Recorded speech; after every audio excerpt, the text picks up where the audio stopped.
पिछली श्रृंखला में हमने जगदीश चंद्र माथुर और उनकी रचना सदा नीरा पर विचार किया और हमने यह देखा कि किस कुशलता से उन्होंने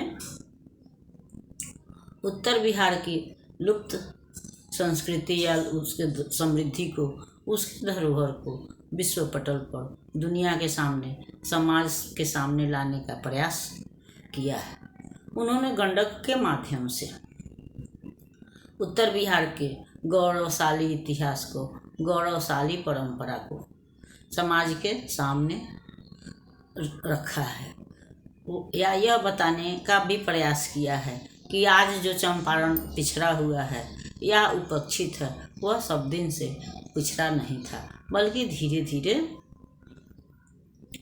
वृक्षों के कटने से यहाँ गंडक का रूप जो है वह प्रचंड होता गया और उसके ऐतिहासिक स्थल जो हैं वह ध्वस्त होते गए और इस तरह से यहाँ पर अस्थायी तीर्थों का या इमारतों का विकास नहीं हो सका। इस कारण से यहाँ की सभ्यता, यहाँ की संस्कृति पिछड़ गई। नहीं तो प्राचीन काल में भगवान वाल्मीकि ने रामायण की रचना यहीं पर की थी।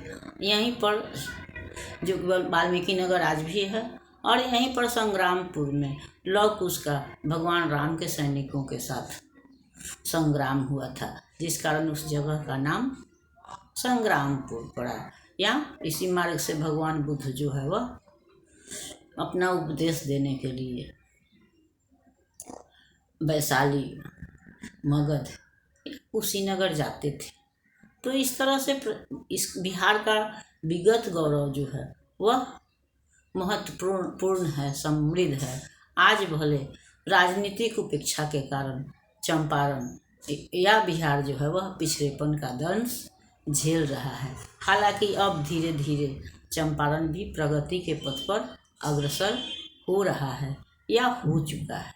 अब हम ओम प्रकाश वाल्मीकि और उनकी रचना जूठन पर विचार करेंगे।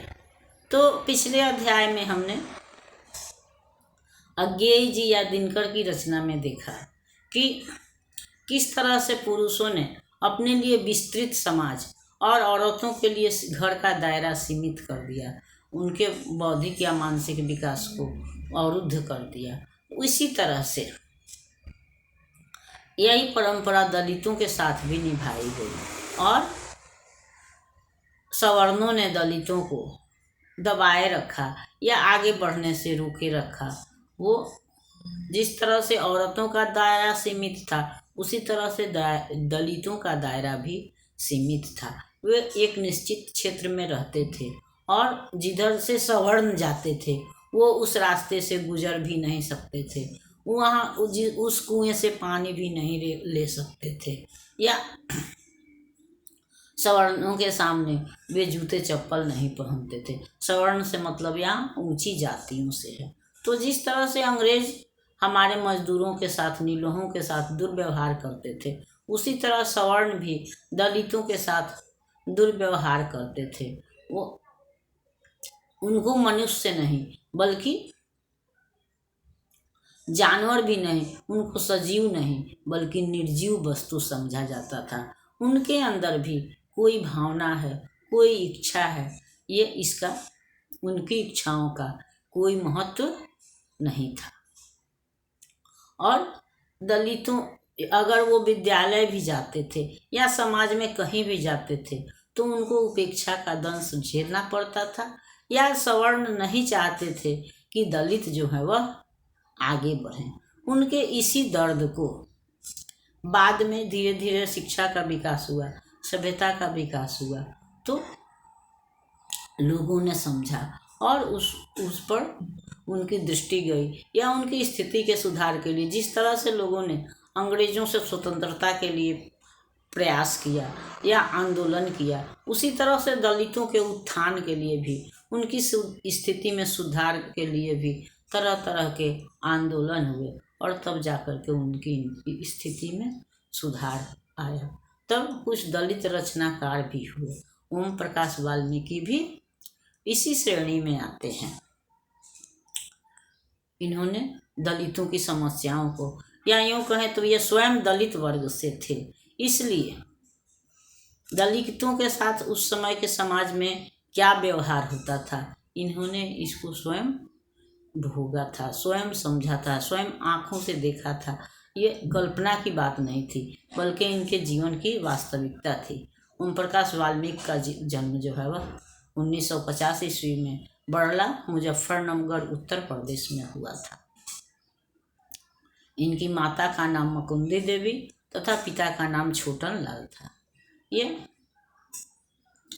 बड़ला इंटर कॉलेज से ही इन्होंने 11वीं तक की पढ़ाई की और 12वीं में अनुत्तीर्ण होने पर ये DAV कॉलेज देहरादून आ गए और फिर वर्षों की बाधा के बाद 1992 ईस्वी में इन्होंने गढ़वाल विश्वविद्यालय श्रीनगर से हिंदी में MA की डिग्री प्राप्त की। इस बीच में ये जहाँ तहाँ या ऑर्डिनेंस फैक्ट्री में काम भी करते रहे और अनेक पदों को तो इन्होंने शोभित किया ही किया।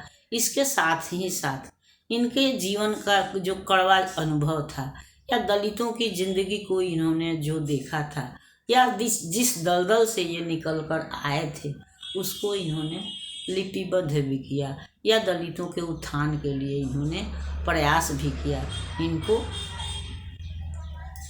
इनकी यह इच्छा थी कि जिस दलदल में से ये निकले हैं लोग इसको जाने या पुनः कोई इस दलदल में नहीं फंसे। उस समय कठिन परिश्रम, आज भी हम देखते हैं दलित कुछ लोग हैं या उस समय के जो मजदूर वर्ग थे वो कठिन परिश्रम के बाद भी उन्हें भरपेट खाना तो नहीं ही मिलता था, उसके साथ ही साथ उनके साथ सही व्यवहार भी नहीं मिलता था। वो खाना जो मिलता भी था वह भी उनको दुत्कार के साथ मिलता था। समानता की बात तो दूर है, उनके साथ मानवता का व्यवहार भी नहीं होता था। ये भी नहीं कोई समझता था कि वो भी हाड़ मांस के बने हुए व्यक्ति ही हैं, उनके अंदर भी दुख है, सुख है, भावनाएं हैं, ऐसा कोई नहीं सोचता था। बल्कि दलितों को दुत्कारना, औरतों को दुत्कारना सवर्णों का, पुरुषों का जन्मसिद्ध अधिकार हो गया था। और दलितों की इसी व्यथा को,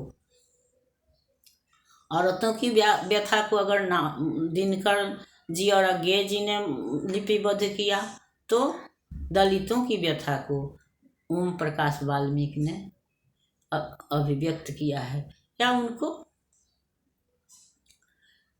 विश्व पटल पर रखा है। अब अगली श्रृंखला में हम उनकी इस कथा पर, जूठन पर या व्यथा पर विचार करेंगे कि किस तरह से उस समय के दलित जो है वह जहाँ बड़ी बड़ी शादियाँ होती थी, भोज होते थे, हजारों लोग खाते थे, लेकिन दलितों को सीधा खाना भी नहीं मिलता था। लेकिन पत्तलों पर छूटे हुए जो जूठे खाने थे उन्हीं को बटोर कर वह तत्काल तो उस दिन तो खाते थे, बाद के लिए भी संचित करते थे। यह इनकी दीनता का, इनकी दुर्दशा का, दयनीय अवस्था का उदाहरण है। अगली श्रृंखला में हम इनकी कहानी जूठन पर विचार करेंगे। तब तक यह श्रृंखला आपको पसंद आती है तो इसको लाइक कीजिए, सब्सक्राइब कीजिए। मिलते हैं अगली श्रृंखला में, तब तक के लिए धन्यवाद।